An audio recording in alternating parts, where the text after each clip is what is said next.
¿Por qué un hombre fue apodado el profeta de las lágrimas? La respuesta te llevará a uno de los momentos más oscuros de la historia bíblica. Jeremías, un hombre que atraviesa los siglos y evoca profundidad y valentía. Fue una de las figuras más conmovedoras de la Biblia, viviendo en medio de un tiempo turbulento y sombrío. Su misión parecía imposible: advertir al reino de Judá sobre la inminente destrucción que llegaría como consecuencia de su infidelidad a Dios. Esta es la historia de un profeta que, con lágrimas en los ojos y una voz quebrada por la verdad, proclamó el mensaje divino que muchos se negaban a escuchar. Imagina una nación al borde del colapso, sumida en el caos y la rebelión espiritual. En medio de esa oscuridad, Dios, en su infinita misericordia, aún enviaba mensajes llenos de advertencia, esperanza, juicio y restauración. Y lo hacía a través de un hombre, Jeremías, conocido como el profeta de las lágrimas. Nacido a finales del siglo 7 a.C., Jeremías vivió en un tiempo de cambios drásticos, tanto políticos como religiosos. El reino de Judá, liderado por reyes que una y otra vez desviaban al pueblo de los caminos de Dios, caminaba rápidamente hacia su ruina. La nación que antes fue próspera y protegida por Dios ahora se dirigía directamente a la destrucción. En ese momento crítico, Dios llamó a Jeremías para que fuera su mensajero. Su voz era como un grito en medio del silencio, intentando despertar a un pueblo que había perdido el camino. Desde muy joven, Jeremías cargó con un llamado que jamás buscó, pero que aceptó con obediencia. La Biblia nos revela que su misión no comenzó en su juventud, sino desde mucho antes de su nacimiento. Antes que te formase en el vientre te conocí, y antes que nacieses te santifiqué, te di por profeta a las naciones. Jeremías 1:5. Era una misión divina que, aunque llena de desafíos, no podía rechazar, incluso frente a sus propios miedos e inseguridades. Jeremías sabía muy bien lo que le esperaba. No era ajeno al sufrimiento que implicaba ser la voz de Dios en una época de tanta rebeldía. El llamado de Dios fue claro y directo, pero no por eso fácil de aceptar. Su misión estaría marcada por el dolor,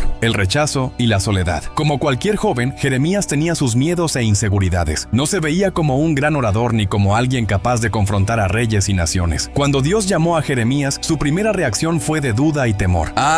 Señor Jehová, he aquí, no sé hablar porque soy niño. Jeremías 1:6. En ese momento, su humanidad quedó al descubierto. Jeremías era solo un joven consciente de sus limitaciones, pero Dios no se detiene ante las debilidades humanas. Al contrario, su fuerza se manifiesta en la fragilidad. Ante el temor de Jeremías, el Señor respondió con una promesa que lo cambiaría todo. No digas, soy un niño, porque a todo lo que te envíe irás tú, y dirás todo lo que te mande. No temas delante de ellos, porque contigo estoy para librarte, dice Jehová. Jeremías 1:7-8. Con el corazón apretado y lágrimas en los ojos, Jeremías aceptó el desafío. No hablaba por sí mismo, sino en nombre de Dios, quien lo conocía desde antes de nacer y lo había apartado para proclamar verdades que nadie más quería escuchar. Así comenzó su ministerio, marcado por el sufrimiento, la tristeza y una fidelidad inquebrantable. Judá estaba al borde del abismo, y las advertencias de Jeremías eran un último llamado al arrepentimiento. No solo anunciaba desastres y destrucción, sino que suplicaba al pueblo volver a Dios, a los mandamientos y a la alianza que habían abandonado. En su historia no solo vemos el dolor de un hombre por su fe, sino la valentía de un siervo de Dios dispuesto a cumplir su llamado, sin importar las adversidades. Jeremías no fue solo un profeta, fue el portavoz de Dios en una de las épocas más críticas de Judá. Durante el reinado del justo Josías, había un destello de esperanza de que el pueblo regresara a los caminos del Señor. Con el paso de los años, se hizo evidente que el corazón del pueblo seguía endurecido. Jeremías enfrentó una misión que requería un valor inquebrantable: advertir a Judá sobre la destrucción que les esperaba si no se arrepentían de sus pecados. La nación que había abandonado a Dios, la fuente de aguas vivas, ahora cosechaba las consecuencias de su rebeldía, como lo expresó el Señor. Porque dos males ha hecho mi pueblo: me dejaron a mí, fuente de agua viva, y cavaron para sí cisternas rotas que no retienen agua. Jeremías 2:13. El mensaje de Jeremías era, en esencia, un acto de amor divino. Dios, en su misericordia, no quería que su pueblo pereciera, sino que se arrepintiera y regresara a él. Pero la tarea del profeta era todo menos sencilla. Día tras día, enfrentaba a un pueblo que no quería escuchar la verdad y prefería las falsas promesas de los profetas mentirosos. La idolatría y la espiritualidad superficial habían consumido al pueblo, que había cambiado la gloria del Señor por ídolos vacíos de madera y piedra. ¿Cómo podían alejarse del Dios verdadero para seguir a dioses que no podían hacer nada por ellos? Clamaba Jeremías, lleno de dolor por la condición espiritual de su gente. El corazón de Jeremías se quebrantaba al ver la decadencia espiritual de Judá, una nación que había sido llamada a ser santa y apartada para Dios. Con fervor, proclamaba las palabras que el Señor le daba, denunciando el pecado del pueblo y llamándolos al arrepentimiento. Sin embargo, sus advertencias eran recibidas con desprecio y rechazo, incluso por los líderes religiosos, quienes debieron haber haber sido los primeros en escuchar y arrepentirse. Jeremías enfrentaba un dilema constante: ¿cómo seguir predicando a un pueblo que no quería oír? A pesar de ello, no se rindió. Sabía que estaba cumpliendo la voluntad de Dios, y sus palabras no eran solo advertencias vacías, sino un desesperado intento por salvar a Judá de la destrucción. Con cada mensaje, Jeremías renovaba su compromiso, consciente de que su ministerio no sería medido por su éxito ante el pueblo, sino por su fidelidad a Dios. Pero su fidelidad tuvo un precio. Jeremías se convirtió en una figura controvertida, un profeta que no temía confrontar la corrupción y la idolatría de su tiempo. Esta valentía lo llevó a enfrentar persecuciones constantes, tanto del pueblo como de los líderes religiosos y políticos. Su firmeza en proclamar la verdad divina, aunque impopular, lo convirtió en un blanco de ataques y represalias. Dios mismo había advertido a Jeremías sobre la resistencia que enfrentaría, pero también le dio una promesa poderosa: y pelearán contra ti, pero no te vencerán, porque yo estoy contigo, dice Jehová, para librarte. Jeremías 1:19. Con esta certeza, Jeremías no se intimidaba en proclamar la verdad, aunque esa verdad fuera incómoda y dolorosa. Entre las muchas pruebas que enfrentó, destaca la prisión ordenada por Pasur, el sacerdote encargado de la seguridad del templo. Pasur veía las profecías de Jeremías como una amenaza directa a la autoridad y estabilidad de los líderes religiosos. Para él, Jeremías no era más que un agitador que debía ser silenciado para preservar el orden. A pesar de la oposición, Jeremías permaneció firme. Había recibido una palabra dura del Señor, una profecía que anunciaba el inevitable declive espiritual de Judá, pero que también traía la esperanza de una futura restauración. Incluso en medio del juicio, Jeremías proclamaba la justicia y reconciliación que solo un Dios fiel podía ofrecer. Pasur, el sacerdote, interpretó los mensajes de Jeremías como una amenaza directa a su autoridad y al sistema que él defendía. Lleno de ira y desprecio, decidió actuar con dureza. Ordenó que Jeremías fuera capturado, azotado y encarcelado. Los azotes no solo infligieron un intenso dolor físico, sino que también buscaban humillarlo públicamente. Luego, Jeremías fue colocado en un cepo, un dispositivo de tortura que inmovilizaba manos y pies, forzándolo a una posición dolorosa. Este cepo fue ubicado en la puerta superior de Benjamín, una de las entradas principales del templo, para que todos los que pasaran lo vieran y lo juzgaran como un criminal. Durante toda la noche, Jeremías soportó el sufrimiento físico y la vergüenza pública, pero su espíritu no se quebrantó. Sabía que su misión era más grande que cualquier sufrimiento momentáneo. A la mañana siguiente, cuando Pasur ordenó liberarlo, Jeremías no retrocedió ni suavizó su mensaje. En lugar de ello, pronunció una profecía directa contra Pasur, anunciando que su nombre sería cambiado a Magor Misabib, que significa terror por todos lados. Este nuevo nombre reflejaba el destino que esperaba al sacerdote. Jeremías declaró: y tú, Pasur, y todos los moradores de tu casa iréis cautivos. Entrarás en Babilonia, y allí morirás, y allí serás enterrado tú, y todos los que bien te quieren, a los cuales has profetizado con mentira. Jeremías 20:6. La jornada de Jeremías no fue solo un acto de valentía exterior. También enfrentó una intensa lucha interna. Las dificultades de su llamado lo llevaron en momentos de profunda angustia a lamentar incluso el día de su nacimiento. Jeremías cuestionó por qué Dios lo había elegido para una tarea tan dolorosa, pero nunca dejó de ser honesto con sus sentimientos. En su desesperación, expresó con palabras crudas la carga que llevaba. Me sedujiste, oh Jehová, y fui seducido. Más fuerte fuiste que yo, y me venciste. Cada día he sido escarnecido, cada cual se burla de mí. Y dije: no me acordaré más de él, ni hablaré más en su nombre. Pero fue en mi corazón como un fuego ardiente metido en mis huesos. Traté de sufrirlo y no pude. Jeremías 20:7-9. Estas palabras muestran la profundidad de la batalla espiritual y emocional que Jeremías enfrentaba. Dentro de él, libraba una lucha constante entre el deseo de rendirse y la fuerza irresistible de cumplir con el llamado de Dios. Pero lo más difícil aún estaba por venir. Jeremías se había convertido en una figura extremadamente impopular, especialmente entre los líderes políticos y militares de Judá. Sus profecías incomodaban y enfurecían a los príncipes de Judá, quienes lo veían como una amenaza directa, no solo a su autoridad, sino también a la supervivencia misma de la ciudad. Los príncipes de Judá, furiosos por las profecías de Jeremías, exigieron al rey Sedequías que lo castigara severamente. Sedequías, un rey débil e indeciso, se debatía entre el temor a sus líderes y la incómoda verdad de las palabras de Jeremías. Finalmente cedió a la presión. Con el permiso del rey, los príncipes tomaron a Jeremías y planearon deshacerse de él de la manera más cruel que pudieron imaginar. Lo arrojaron a una cisterna, un antiguo depósito de agua ubicado en el patio de la cárcel, propiedad de Malquías, uno de los príncipes. Sin agua y llena de barro, la cisterna se convirtió en una trampa mortal. Jeremías cayó profundamente en el barro, hundiéndose hasta casi no poder moverse, atrapado en un lugar oscuro y desesperante. En aquel lugar oscuro y húmedo, atrapado en el barro hasta el cuello, Jeremías enfrentó la posibilidad de morir lentamente, ya fuera por inanición o sofocación. Su destino parecía estar sellado. Los príncipes estaban convencidos de que, dejándolo allí, podrían silenciarlo sin necesidad de derramar sangre. Pero en medio de esa situación desesperante, la providencia divina intervino de una manera inesperada. Ebed-Melech, un etíope que servía en la corte del rey Sedequías, se enteró de lo sucedido. Con un corazón lleno de compasión y a pesar del riesgo personal, decidió interceder por Jeremías. Se presentó ante el rey y valientemente denunció la injusticia que se estaba cometiendo. Movido quizá por la culpa o por el recuerdo de las palabras de Jeremías, Sedequías autorizó a Ebed-Melech a rescatarlo. Sin perder tiempo, Ebed-Melech reunió a algunos hombres y fabricó cuerdas improvisadas con trapos y ropas viejas. Con cuidado y determinación, orientó a Jeremías para que las colocara bajo sus brazos, logrando sacarlo lentamente de la cisterna. Este acto de bondad y valentía salvó la vida del profeta. Jeremías emergió de aquel pozo, exhausto, cubierto de barro, pero todavía con vida. Tras su rescate, Jeremías fue trasladado nuevamente a la prisión del patio. Aunque seguía encarcelado, al menos estaba a salvo de las condiciones mortales de la cisterna. Este episodio no es solo un relato de persecución, sino un poderoso testimonio de la fidelidad de Dios en medio del sufrimiento extremo. Incluso enfrentando una muerte casi segura, Jeremías fue sostenido por la providencia divina a través de Ebed-Melech, mostrando que incluso en los momentos más oscuros, Dios no abandona a quienes permanecen fieles a Él. Esta historia nos enseña que, sin importar cuán profunda sea la cisterna de dificultades en la que nos encontremos, siempre hay esperanza y rescate en la fidelidad de Dios. Tiempo después, ya en libertad, Jeremías continuó con su ministerio. Sus mensajes se volvieron cada vez más sombríos y urgentes. Había sido llamado para proclamar el juicio de Dios sobre Judá, y una de las profecías más devastadoras que recibió fue la destrucción de Jerusalén. La ciudad, que alguna vez fue el centro de la adoración a Dios y símbolo de su presencia, estaba destinada a la ruina debido a la desobediencia y rebeldía persistente de su pueblo. Jeremías no se detenía al describir el desastre que estaba por venir. Con palabras claras y contundentes, advertía al pueblo: «He aquí enviaré y tomaré a todas las tribus del norte, dice Jehová, y a Nabucodonosor, rey de Babilonia, mi siervo, y los traeré contra esta tierra y contra sus moradores, y contra todas estas naciones en derredor, y los destruiré, y los pondré por escarnio y por burla y en desolación perpetua». Jeremías 25:9. El impacto de sus profecías fue inmenso,